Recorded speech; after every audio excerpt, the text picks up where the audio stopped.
everyone, today I'm going to be showing you how to make crumpets.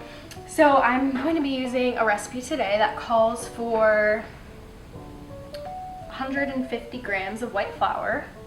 Then I've got some salt in here, half a teaspoon of sugar, and also baking powder. In there I've got 200 grams of warm water, and then I've got some instant yeast. It is 1 tablespoon. Oh, and then I didn't mention it's 1 tablespoon of the baking powder.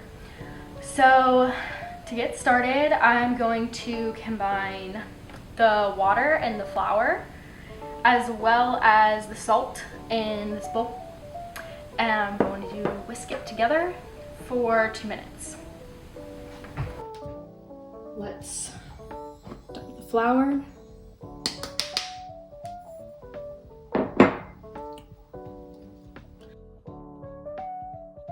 I'm going to make the yeast mixture really quickly, so let's set that aside. Here is the yeast, and I'm going to put 1 tablespoon of this water in there.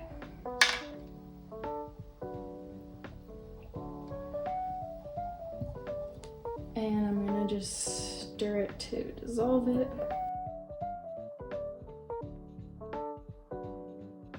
All right, and then let's set that aside.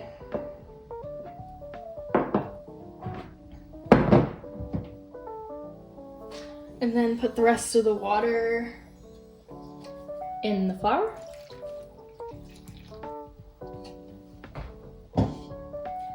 As well as the salt.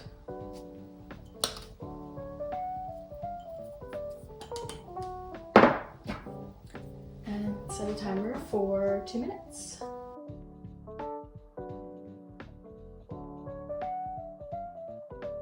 Time to add the sugar and baking powder in here, and also this yeast mixture. Let's make sure we get all of that out.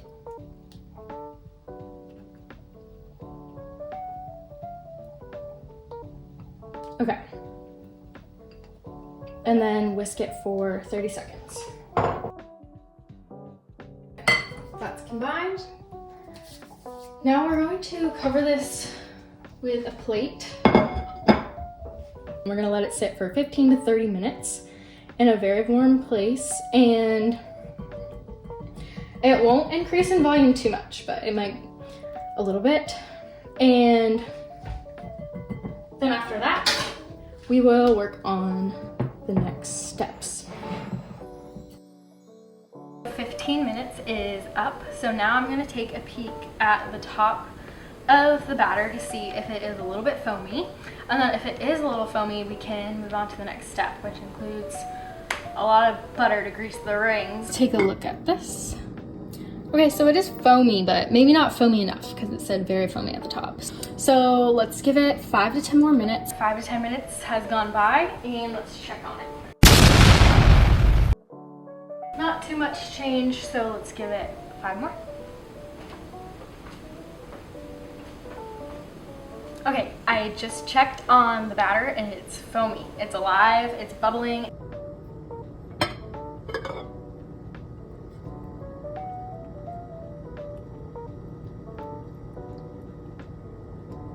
And let's get started on making them. All right, so I've got the batter over here, which I'm gonna leave covered until I've got the stove heated up, which I'm gonna start doing now. And I'm gonna wait until the stove passes the water test, which is when you flick water into the pan and the bubbles roll around instead of dispersing. So I'm heating that up now, and then I've got 2 tablespoons of melted butter right here, still pretty warm. And then I've got the rings that I'm gonna use as well. Okay, I'm not really sure if you can see this, but we are definitely ready since the water is bubbling around and not sticking at all. So let's start by buttering the pan, and then we'll grease the rings. We definitely want a ton of butter on these because they are not non-stick. We don't want to have any issues with that. Now let's do a 1/4 cup in each.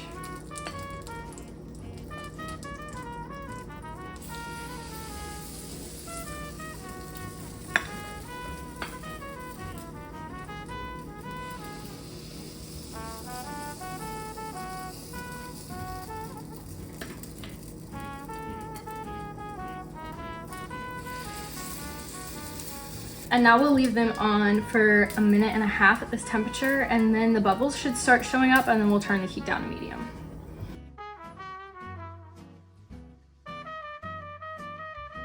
These are starting to look good to me. These two definitely look set. I switched this one from over here because it seemed like the heat was uneven. So I'm gonna help it out and pop the last few bubbles, and then I'm gonna hopefully unstick it, which it seems to be not too sticky to the sides. And I'm gonna flip it, and then we're gonna get about 30 seconds on the other side to give it some color, and then let it cool and we'll be ready to eat them.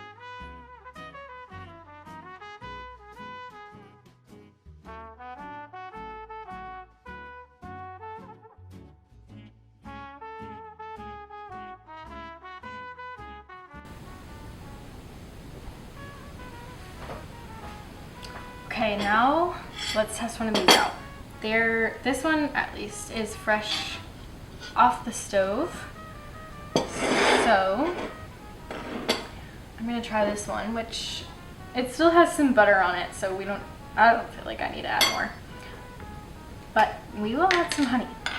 How I would recommend eating this if it's not fresh off the stove is putting it in your toaster for a little bit, crisp it up some, warm it up some, throw some butter on it.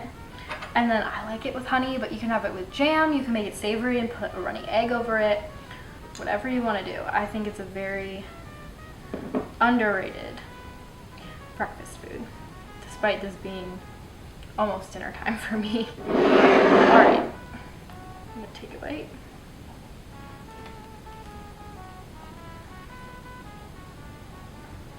I'm probably doing this wrong. It'd probably be better if I just took a bite like an English muffin, but